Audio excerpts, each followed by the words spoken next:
اب یہ نوٹ کر لیجئے، ہدایت و ضلالت اس دنیا میں جو مختلف حالتیں انسان پر طاری ہوتی ہیں، یا نعمتوں کی بارش ہو رہی ہے، یا تنگی ہے، فقر ہے، احتیاج ہے، دنیاوی حیثیت ہے، وجاہت ہے، یا دنیا میں گمنامی ہے، کسنوی پرست کے بھیا کیس تھی، کوئی آپ کا حال ہی نہیں پوچھ رہا کہ تم ہو کون، تمہارے منہ میں کتنے دانت ہیں، یا یہ کہ دنیا میں اقتدار کی کسی مسند پر انسان بیٹھا ہے، یا یہ کہ کوئی اس کے ہاتھ میں اختیار نہیں، یہ تمام جو حالات انسان پر طاری ہوتے ہیں، ان کے جواب میں جو طرز عمل فکری اعتبار سے اور عملاً انسان اختیار کرتا ہے، اس کے 4 درجے ہیں۔ پہلا درجہ ہے انتہائی گمراہی، ضل ضلالا بعیدا۔ وہ کیا ہے؟ اگر عزت ہوئی، نعمتیں ملی، فلاں دیوی یا دیوتا کی نگاہ کرم ہے، اس کی کرپا سے یہ ہو گیا، اور اگر کوئی تکلیف آ گئی، مصیبت آ گئی، معلوم ہوتا کہ فلاں دیوی یا دیوتا ہم سے ناراض ہو گیا، یہ کالی دیوی کی طرف سے کوئی مصیبت آ گئی ہے، یا یہ کہ یہ لکشمی دیوی کی نگاہ کرم ہے کہ ہمیں دولت مل گئی ہے۔ یہ تو ہے شرک۔ شرک ہونے کے اعتبار سے یہ ہے ضل ضلالا بعیدا، انتہائی پستی۔ اس پستی سے اوپر آئیں گے تو توحید کی پہلی منزل ہے۔ عزت دی اللہ نے دی، اگر کوئی تنگی آ گئی، فقر، تکلیف، کوئی ذلت، رسوائی، یہ بھی اللہ کی طرف سے۔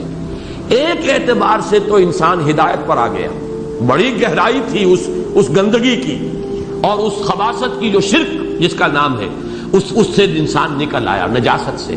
توحید تو ہے، لیکن ابھی اس میں اس کی گمراہی کا ایک ایلیمنٹ شامل ہے، اور یہ گمراہی سے جب تک آگے نہیں آئے گا، اوپر نہیں ابھرے گا، اس کا طرز عمل کیا ہوگا کہ ذرا کچھ مل گیا، عزت مل گئی، پھولے نہیں سما رہے، اب زمین پر قدم نہیں ٹک رہے، گردن اکڑ رہی، کہیں محرومی ہو گئی، کوئی تکلیف آ گئی، کوئی مشقت، فقر آ گیا، اب بجھ کر رہ گئے۔ ان دونوں کیفیات میں انسان کا پینڈولم جو ہے وہ ایکسٹریم کو جائے گا۔ یہ کب ہوگا؟ جبکہ انسان یہ سمجھتا ہے کہ اس دنیا میں جو دولت مل گئی یا عزت مل گئی تو یہ گویا کہ بڑی کوئی قابل فخر شے ہے، اور اگر یہاں پر کوئی تکلیف آ گئی، کوئی مصیبت آ گئی، فقر و فاقہ آ گیا تو یہ گویا کہ بہت ہی اہانت آمیز شے ہے۔ اگر یہ انسان سمجھے گا تو طرز عمل وہ نکلے گا نتیجے کے طور پر جو میں بیان کر چکا ہوں، یہ گمراہی ہے۔ اس گمراہی سے نکلیں گے تو آپ کس مقام پر آئے؟ دوسری منزل ہدایت کی کیا ہے؟ نہ یہ عزت ہے نہ یہ ذلت ہے، دونوں حیثیتیں برابر ہیں کہ یہ امتحان ہے۔ اسی لیے ان دونوں آیتوں میں ایک لفظ قدر مشترک ہے، اذا مبتلاہ فاما الانسان اذا مبتلاہ ربہ فاکرمہ ونعمہ۔ یہ بھی ایک ابتلا ہے، آزما رہا ہے اللہ، کبھی وہ دے کر آزماتا ہے، کبھی چھین کر آزماتا ہے، کبھی فقر و فاقہ سے آزماتا ہے، کبھی وہ کثرت دولت اور کثرت مال سے آزماتا ہے، کبھی وہ صحت دے کر آزماتا ہے کہ یہ قوت اور توانائی اور صحت جو میں نے دی ہے یہ اس میں کیا کرتا ہے، کبھی وہ مرض کے ذریعے سے آزماتا ہے کہ صبر کرتا ہے کہ نہیں کرتا۔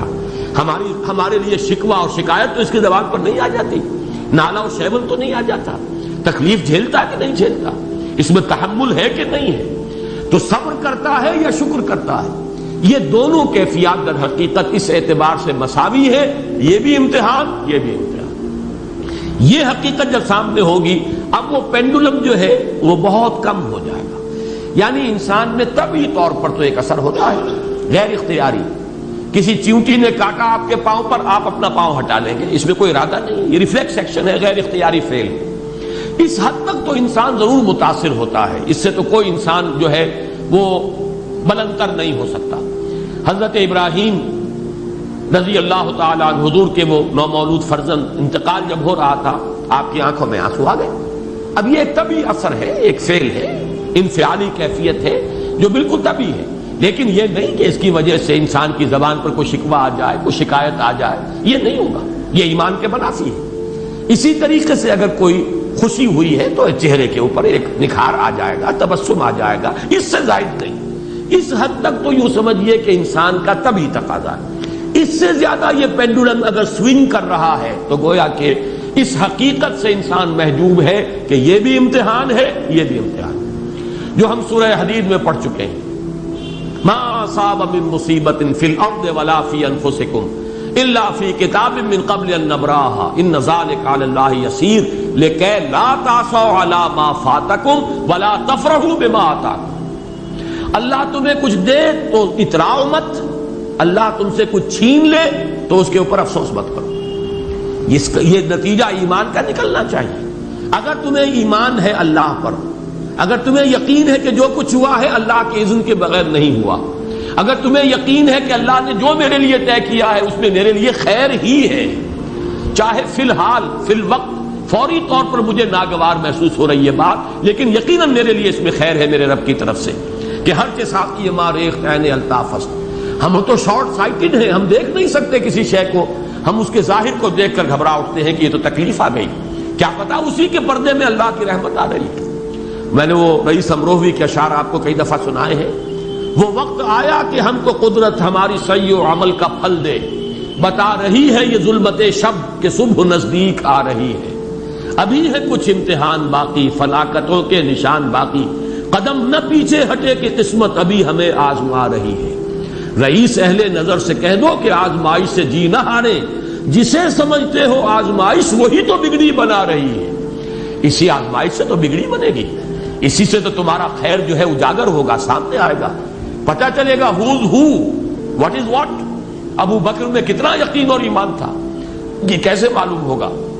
کیسے معلوم ہوگا کہ بلال میں کتنا سہار، کتنا تحمل تھا، کتنا صبر تھا، اگر وہ مصیبت ان پر نہ آتی کہ جو امیہ ابن خلف کے ہاتھوں ان پر قیامت ٹوٹ رہی تھی۔ تو یہ ساری چیزیں جو ہے ما اصاب من مصیبت فی الارض ولا فی انفسکم الا فی کتاب من قبل ان نبرأ ان ذلک علی اللہ یسیر لکی لا تعصوا علی ما فاتکم ولا تفرحوا بما آتاکم واللہ لا یحب کل مختال فخور۔ اگر اس حقیقت سے محجوب ہو جاؤ گے تو پھر اختیال اور فخر اور گھمنڈ پیدا ہو جائے گا تمہارے اندر، یا دوسری طرف مایوسی، کمر ہمت ٹوٹ کر رہ جائے گی، خودکشی کرنے کو انسان آمادہ ہو جاتا ہے، ذرا کوئی ناکامی دنیا میں آ گئی، کوئی تکلیف آ گئی۔ یہ ہے در حقیقت تیسری منزل، ہدایت کی دوسری سیڑھی۔ پہلا کیا تھا؟ نہاد ضل ضلالا بعیدا، کوئی خیر مل گیا تو کسی دیوی کی نگاہ کرم، کوئی تکلیف آ گئی تو کسی دیوتا کی ناراضی، یہ تو ہے ضل ضلالا بعیدا۔ اس سے اوپر آئے، یہ پہلی سیڑھی ہدایت کی ہے۔ عزت ہے تو اللہ کی طرف سے، اور اگر کوئی ذلت ہے، تنگی ہے تو اللہ کی طرف سے، یہ ہدایت کا آغاز ہو گیا۔ یہ توحید کی بنیادی منزل ہے۔ اس سے اگلی منزل، یہاں کی ذلت ذلت نہیں، یہاں کی عزت عزت نہیں۔ ذالک یوم التغابن، ہار اور جیت کے فیصلے کا دن تو قیامت کا دن ہے۔ وہاں معلوم ہوگا جس کو اس روز عزت ملی وہ عزت والا ہے، جو اس روز ذلیل ہو گیا وہ ذلت والا ہے۔ یہ تو امتحان ہے، دار الامتحان ہے۔ خلق الموت والحیات لیبلوکم ایکم احسن عملا، یہ تو دار الامتحان ہے۔ امتحان ہونے کے ناطے دونوں برابر ہیں۔ اس سے اوپر ہے ایک چوتھی منزل، ہدایت کی تیسری منزل۔ وہ کیا ہے؟ عام طور پر انسان یہ سمجھتا ہے کہ یہ جو آزمائش ہے تنگی کی اور فقر و فاقہ کی، یہ سخت تر آزمائش ہے، اور نعمتوں کی بارش ہو تو یہ آسان آزمائش ہے۔ یہ بھی ابھی گمراہی کا ایک پرت جو ہے اس کی باقی ہے۔ ابھی ہدایت کا جو کامل جو ہوگا انکشاف، وہ کب ہوگا؟ جب انسان اس حقیقت کو جان لے کہ جہاں وسعت ہو، جہاں کثرت ہو،